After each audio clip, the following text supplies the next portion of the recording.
Hello and welcome to Network. My name is Spumelele Zondi. It's 2017. Happy New Year. This week we have a roundup of some of the big tech stories of 2016. We'll also find out about an e-commerce site from Mozambique. Find us on SABC Network on Facebook, Twitter and Instagram. It's newsnetwork@sabc.co.za on email. Let's start with your social media technology news.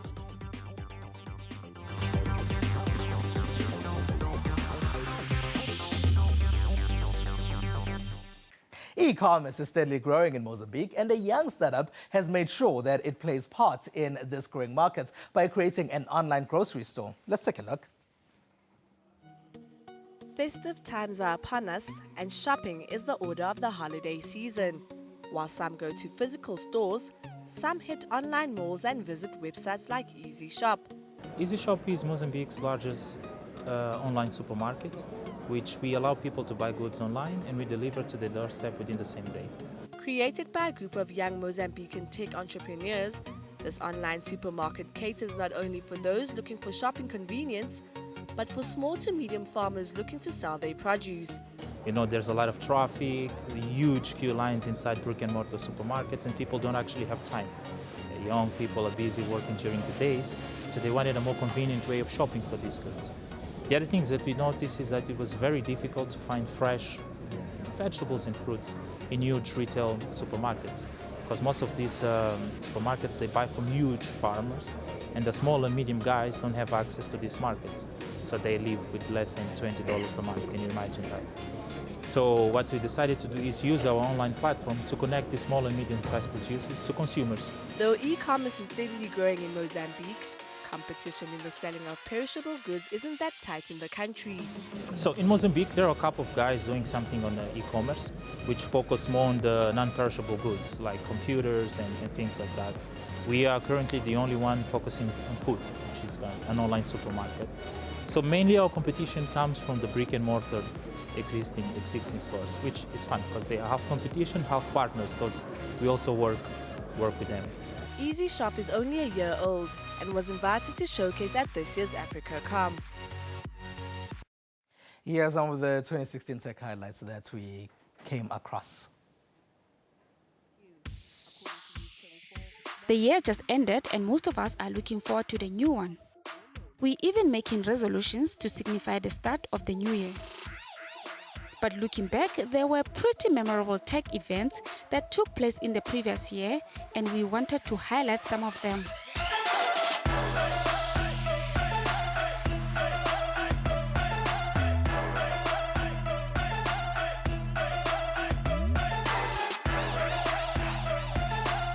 Do you remember this?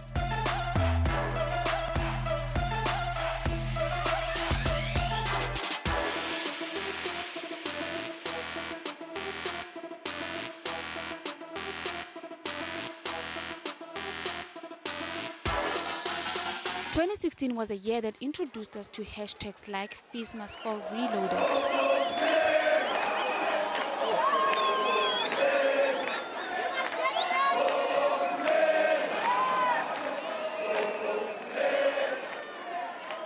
And this flag. This flag. This beautiful flag. They tell me that the green is for the vegetation and for the crops. I don't see any crops in my country. In the buzzword corner, we discovered blockchain. Blockchain is a piece of technology using complicated mathematical algorithms that allow you to almost cut out the middleman in some instances where the technology actually acts as a trusted intermediary. And VR, among others. It's exactly like a video game arcade, except that you have virtual reality. So you come here, you strap a headset onto your face, and you enter another world. You can move your head and see different things.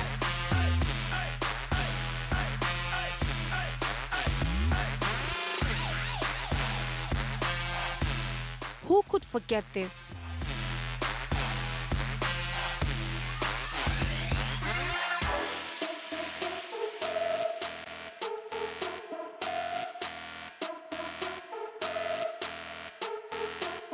We even got the return of the ICT awards.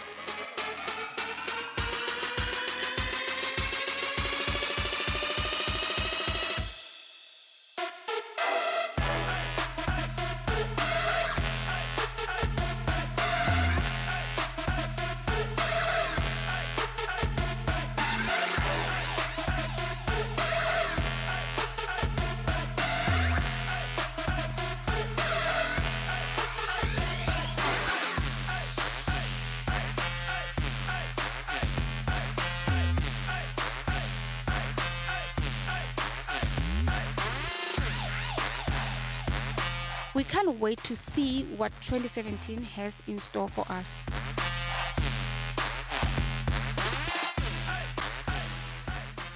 Now, Apple Inc. is being sued by Nokia Corp, and Chinese investments are pouring into Silicon Valley. These are some of the stories that made tech headlines in the last week.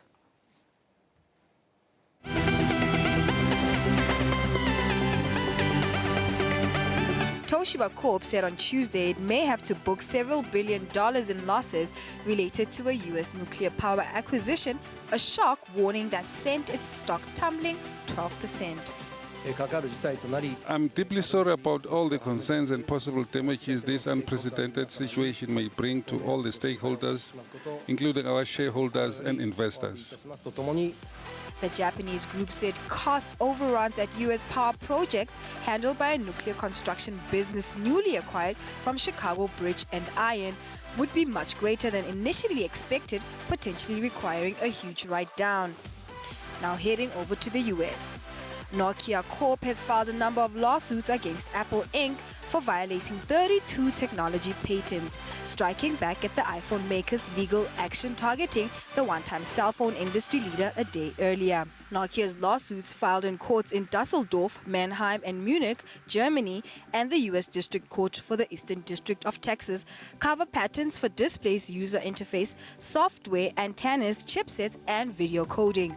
The legal action by Nokia and Apple appeared to mark a revival of the smartphone patent wars that began 5 years ago when Apple filed a series of patent infringement cases against Samsung Electronics around the world, with wins and losses on both sides.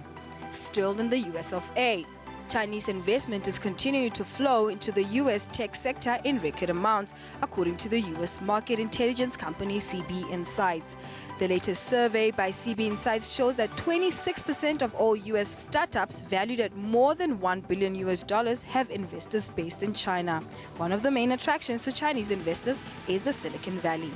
One of the main reasons I think we bring the money here to invest into Silicon Valley, because Silicon Valley has a fame for the most brilliant brains, ideas. Lee expects their smart tech fund to grow, adding that they are likely to launch other startup funds in the United States in the near future.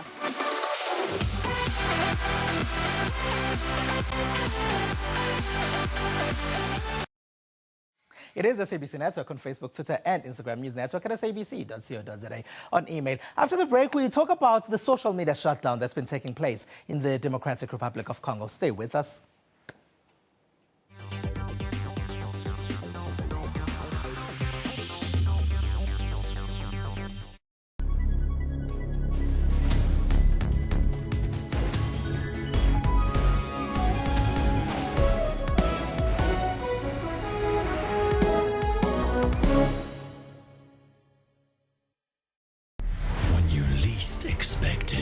They'll appear magnificent.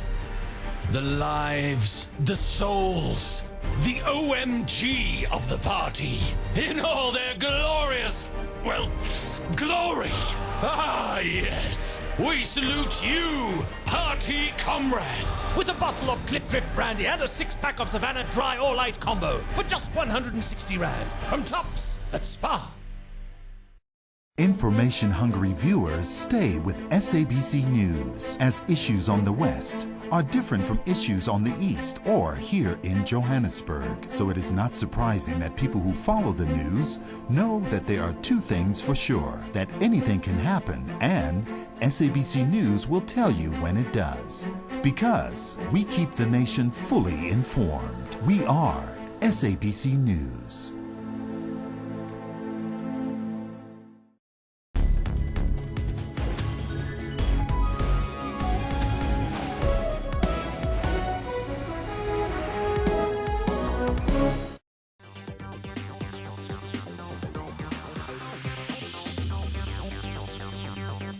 SABC Network on Facebook, Twitter and Instagram. Welcome back. Now, the shutdown of social media by governments across the world has been on the rise in recent times. This time, it's the Democratic Republic of Congo that decided to impose an internet shutdown. This after protests started to erupt in the country's embassies across the globe. The government of DRC sent this letter to telecommunications network providers, and it reads, "We hereby request that you instruct your competent technical services in order to temporarily block all the exchange of pictures, video and voice via networks. This includes but not limited to Facebook, WhatsApp, Instagram, Twitter, Google+, Baibu, Tiba and Skype." This letter was addressed to telecom companies like Orange and Vodacom, instructing them to shut down the internet. But according to Dr. Julia Kanku from the African Diaspora Forum, Congolese found a way to bypass the shutdown. Those who are good in techniques said, oh no, if you dial this, VPN, they call it VPN, you can still have access. So in Kinshasa, people could survive. So they dialed that and they could still communicate, but it was not as easy as before. Anti-Kabila protests erupted on the 19th of December due to his refusal to step down at the end of his term. Congolese across the world marched outside the embassies in different countries, demanding that President Joseph Kabila steps down. Joining us in studio to discuss this is media analyst Levi Kabwato. Hello and thank you for being a part of our network tonight. Great. Happy New Year to you. Happy New Year. Now, Levi, is the social media shutdown prevalent in the Democratic Republic of Congo? Oh yes, given what we saw in the lead up to what was supposed to be Joseph Kabila's stepping down or expiry term of office, we saw the country experiencing an internet shutdown, basically trying to prevent people from accessing information and also sending out information, because there had been a case for violence that we were going to witness a lot of violence. There was no certainty as to what was going to happen then. So as has become quite predictable across many African countries, the way to go was to shut down the internet and prevent people from communicating and effectively from organizing. But the government can say they had a case, like you're mentioning, that there had been protests leading up to December 19, which is when Kabila was actually supposed to step down. Absolutely, but there has also been a case for Kabila to step down. So it is a fight for civic space, it's a fight for democratic space, and it's citizens wanting to express themselves in line with the constitution of the DRC, as it were. But here you have a government that's saying, we're not going to follow the constitution. First of all, they refused to have elections, saying, they were not ready, they didn't have the money, the environment wasn't conducive enough. So the DRC has been hasn't been at ease for the longest time. Certainly for the last 6 months of 2016, the country was really on an edge. And therefore, when it finally came to that time where you needed to, or Kabila needed to make a decisive decision as to what was going to happen, then they decided, well, we're just not going to let people communicate. And that, I think, was quite unfortunate. Now, it's not the first time the DRC has shut down social media. Absolutely not. There have been previous cases where the country has decided that we're going to cut people out from communicating, we're going to cut communications, and basically we're just going to have an information blackout. But it hasn't been quite helpful because it has only attracted attention on the DRC, as it were. So you still have people trying to look for other means to speak from within the country. You still have people who are interested in seeing stability in the DRC, trying to extract information from the country. So to this end, the government might think it's winning, but it's actually not doing itself any favors. Network providers, there's Vodacom, there's Orange, there's Airtel in the country. What are they saying? Why do they abide by this? Well, when you get your license as a telecommunications operator, you sign on to certain rules or conditions that you are expected to abide by. And I think here's where we really need to direct most of our attention, because we now need all these telecommunications providers to begin to side with people who want to defend human rights, with people who want to promote human rights, as opposed to just looking at their business models and saying, if a government says this is what we're going to do, then we'll simply comply. So yes, there is a case to be made for national security, for the integrity of national communication systems. But in cases such as we have seen in the DRC, where the attempt is actually to deliberately undermine access to information, deliberately undermine freedom of expression on the part of citizens, then I think we need businesses that are quite able to say, wait a minute, this is not right. We're not going to defend this. We're not going to support this. Allow people to speak, allow people to communicate. With a previous social media shutdown in the DRC, Vodacom actually sent us a statement saying that they were going by DRC law because they need to comply by DRC law. There is a provision where a government can tell them to shut down the internet or shut down social media. So if they don't, when they are requested to do that, then they're breaking the law. Which is the case for most countries anywhere where you have telecommunication operators. They're going to say your license is on the condition that you abide by national laws. So here's the thing. This is what we need to direct our attention to and say, when these laws are being formulated, the whole ecosystem of telecommunications, we need it to have an unequivocal bias towards freedom of expression, because ultimately at the heart of all this communications infrastructure is access to information, are human rights, and there is a need for citizens to fully express themselves. So it's reform is not just supposed to happen with telecommunication companies or with governments alone, but I think we need to open up the space and open up the debate to issues of national legal frameworks as well, so that they begin to allow for things like this and give businesses or telecommunications companies certainly the room and the freedom to be able to take a stand in situations such as those. Why do you think governments turn to social media during times of unrest in the countries? I think one is the fear that the more people talk, the more we are exposed if there are human rights abuses occurring in that country. So that's really the main fear, that the governments are going to be exposed. In another breath as well, you see that a lot of governments tend to prevent, or they want to be in control of a narrative, which is quite difficult to do these days since we have a lot of people on social media, but they still want to remain in control of the narrative. And this is always quite difficult for them to do. So the default response is to say, we are going to block your access to these sites. You're not going to be able to communicate. You're not going to be able to tweet, to WhatsApp, or to be on Facebook, so that you can communicate to the rest of the world. And this is quite unfortunate, I think, for governments to do. The DRC is not the only one. We've seen it in other places around the African continent in recent times. Certainly.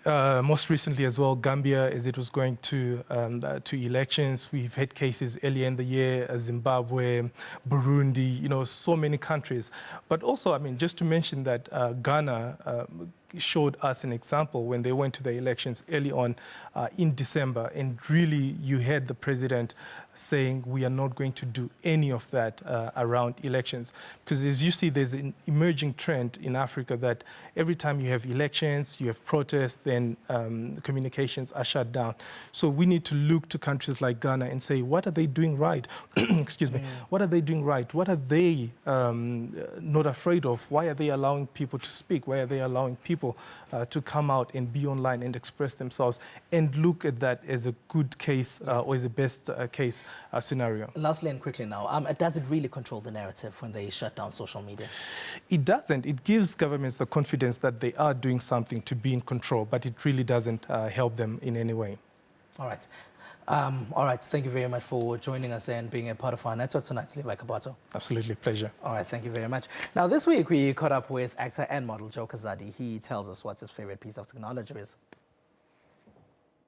Hi, my name is Joe Kazadi, and I'm an actor, producer, model. My favorite part of technology must be the iPhone 6 because it helps me take better pictures for Instagram and connect more with my fans, people that follow me for my fitness instructions, videos, and the quality of the image is beautiful, if you got the right edit. So yeah. So last week we were giving away the LG V20 smartphone. The winner for that is Victor, who tweets as Vimen Mokomong. This week we are giving away the Huawei P9 smartphone. We'll tell you more about that after the break. The question is, which country is the EasyShop e-commerce store from? Which country is the EasyShop e-commerce store from? Follow us on Facebook, Twitter and Instagram. Answer the question there. Let's take a short break.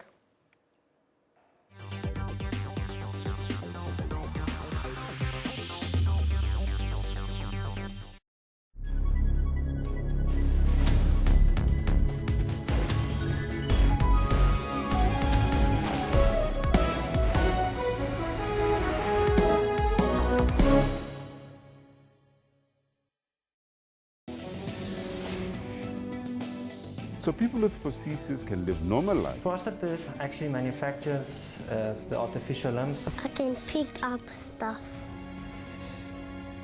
My friends think it's awesome. I like my Huawei. I can walk normally. There's nothing that I can do. It changed my life from the beginning to where I am now. Dystrophic dysplasia is a type of dwarfism that affected all my major limbs. Join Health Talk every Saturday for all your health news. Information-hungry viewers stay with SABC News, as issues on the West are different from issues on the East or here in Johannesburg. So it is not surprising that people who follow the news know that there are two things for sure: that anything can happen, and SABC News will tell you when it does. Because we keep the nation fully informed. We are SABC News.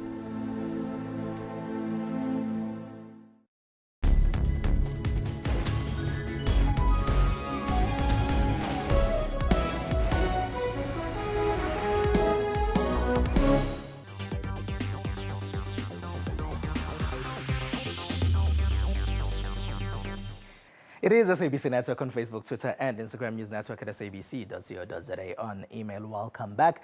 Now, on our poll, we asked you what your tech highlights for 2016 were. Your tech highlights for 2016. Now, on that poll, 9% of you said that the Pokemon Go app was your highlight. 4% said the iPhone 7 launch, and 22% of you said that the explosion of the Samsung Note 7 was your highlight. 55%, that's the majority, said nothing really. Now we continue with our competition this week. Remember that we are giving away a Huawei P9 smartphone. That's the Huawei P9 smartphone. The question is, which country is the EasyShop e-commerce store from? Which country is the EasyShop e-commerce store from? You can follow us on Facebook, Twitter, and Instagram, and that's where you can answer our question. Now that's all we have for you. Find us on SABC Network on Facebook, Twitter, and Instagram. Use network at sabc.co.za on email from me and the rest of the network team. Have a great 2017. Happy New Year.